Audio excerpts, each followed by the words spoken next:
He's the T-Rex of political talk. Alex Jones on the GCN Radio Network.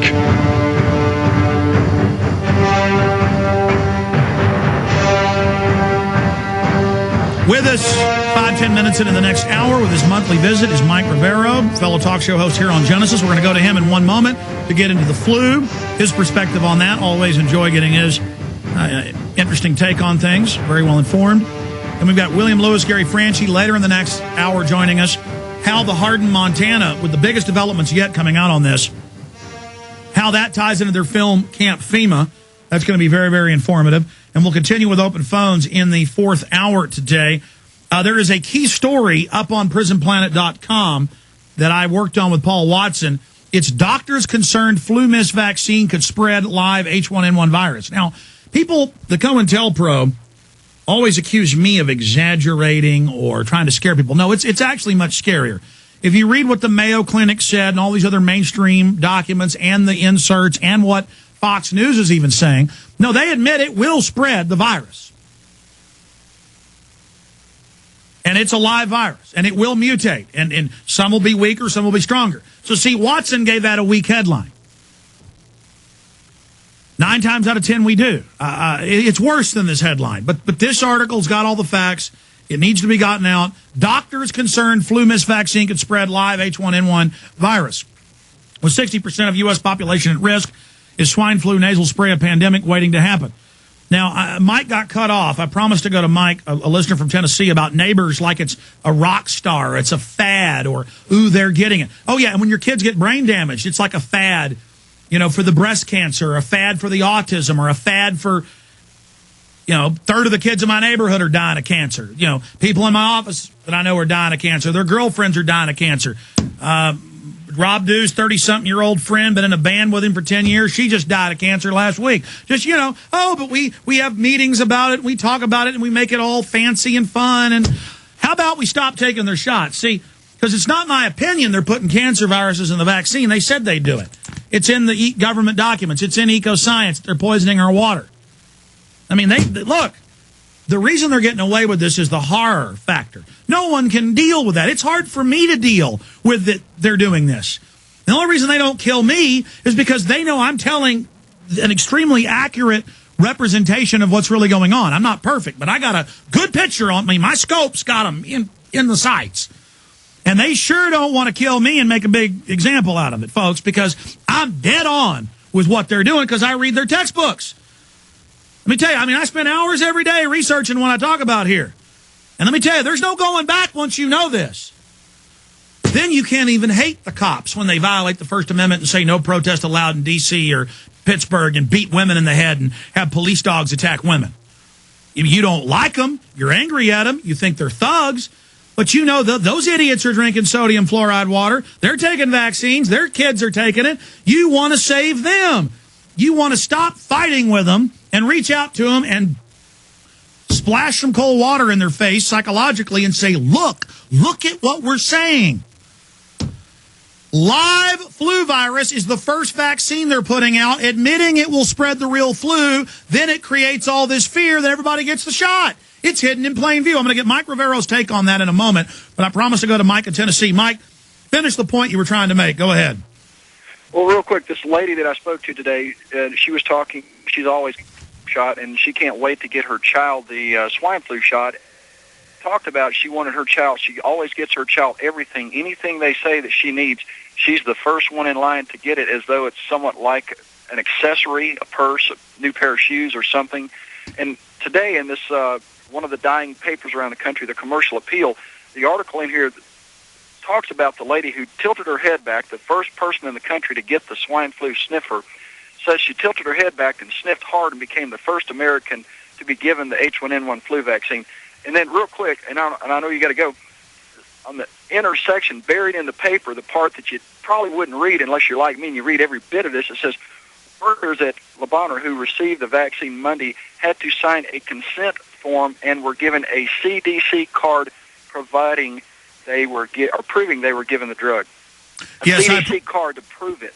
Yeah, sir, I appreciate your call. We covered this yesterday, and this is all admitted. AP, Reuters, I'm going to go back over it with Mike Rivero coming up. We're going to Mike right now.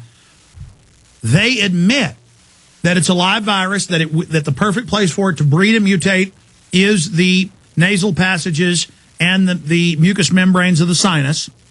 Sinus is huge. It sits up underneath the brain. The sinus is very large.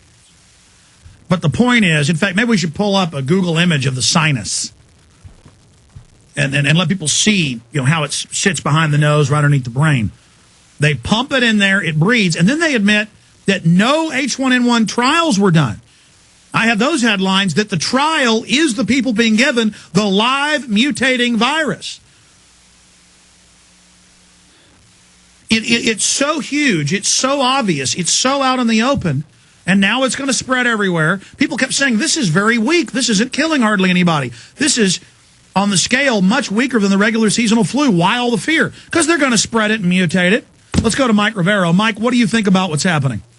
Well, it's a very dangerous and reckless approach to this kind of a medical situation. And over at whatreallyhappened.com, we just posted an article from one of the German newspapers, German magazines. They're basically saying the same thing, that if you get the swine flu vaccine, it will make you more likely to come down with the swine flu. And that seems that's actually the CDC. The CDC says if you take the swine flu shot, you're more likely to get it. I mean, I have that in my stack. That's what I mean. This is insane. It absolutely is, and without even getting into the question of possible motives, at this point I don't even really care. You go back and you look at the swine flu epidemic and vaccination of 1976. The vaccine killed 50 times as many people as the flu itself did. This is nonsense. It is reckless beyond belief. They're not testing this stuff. And remember, only last year, Baxter allowed a test vaccine out for trials that had live bird flu virus in it. We don't know if this is the one that was being used up in Norway when they did some tests on some homeless people, and a bunch of those people died. Poland too. We don't know if but I mean, obviously something was being tested in Norway that killed a bunch of people. And it's reckless and it's dangerous, but it's hugely profitable for the pharmaceutical companies who've all made the appropriate tithing to their local congressmen, congressional campaigns, and it's simply peddling snake oil. I mean, our current medical establishment in the United States is operating on the same moral and ethical level as the old Wild West traveling medicine show salesman. Ride the wagon into town, crank down the stage, do a song and dance, make all kinds of claims, and sell bottles full of whatever they found out in the desert. And you're lucky if it doesn't kill you, let alone actually help you in any way, shape, or form. That's where we are. We're finding out just yesterday that after decades of all this fluoridation of tap water, it doesn't really have any effect on dental cavities at all. So why are they putting it in there? Well, because they need to get rid of the waste product, and they can make money doing it. And it makes people docile in all the studies. Actually, 2 years ago, the American Dental Association said don't have kids brush their teeth. It causes fractures in the teeth and dental fluorosis and doubles bone cancer of just one type in boys. And all the other studies show all these other cancers. I mean, this is not debatable. This is a fact. And you mentioned the stuff in Norway. The London Telegraph reported that in Poland, 21 of 100 homeless people in a bird flu vaccine trial all died, and that it was an unnamed pharmaceutical company. So that's confirmed that was a... But, I mean, to see Shepard Smith on Fox saying it's a conspiracy theory, the swine flu shot cannot hurt you, when I have the insert of the 5 big makers, every one of the inserts says Guillain-Barré. Am I pronouncing that right? Or Guillain-Barré? Guillain-Barré. I mean, I have these. I'll show them again coming up. I'll show for PrisonPlanet.tv viewers scans. They're admitting it causes autoimmune problems. It's admitting it can give you cancer. It says on the insert it can sterilize you or reduce fertility. I mean, how can Shepard Smith and the rest of TV say it cannot hurt you, knowing it's going to mess a bunch of people up? They were saying the exact same thing back in 1976. If you go out on YouTube, somebody's put up a video of all the propaganda that was hitting the television airwaves in 1976 about how important it was to get the shot and how it was going to save your life and make you better. And, of course, the exact opposite thing happened here. It's all about selling product, and they don't really care what it does. Once it goes out, They've made their money. They don't care. And the stuff is incredibly dangerous. They're not testing it fully. In some cases, under this so-called fast track, they're not testing some of these adjuvants at all. It's just stuff they think will work, so, hey, let's put it in there and see what happens. And it's very dangerous because, as you say, we're dealing with a lot of materials which are capable of mutation and intermixing within the body, and the interactions have never been tested for either with all these adjuvants they're putting together. This is incredibly dangerous and reckless stuff. Well, I've got a story up on prisonplanet.com that has all these links to Mayo Clinic, mainstream reports, where they just calmly announce, oh, this is a live vaccine, and it's going to mutate and going to spread. I mean, how obvious is it, Mike, or do you agree, that they're first giving the type that'll spread to actually create the fear and actually spread it and spread sickness and spread people testing positive for the antibodies so they get panicked and get the shot? I think that's probably exactly what's going on here, because down the road, ultimately, we are going to pay for all of this stuff. It's always taxpayer funded, or it comes out of some other way, or there may be somewhere down the road where there's a new vaccine that we have to pay for privately. It's all about sucking the last of the money out of the American people under any pretext whatsoever. Swine flu, global warming, health insurance, whatever. They're grabbing the last few nickels out of our pockets before they skedaddle for the border.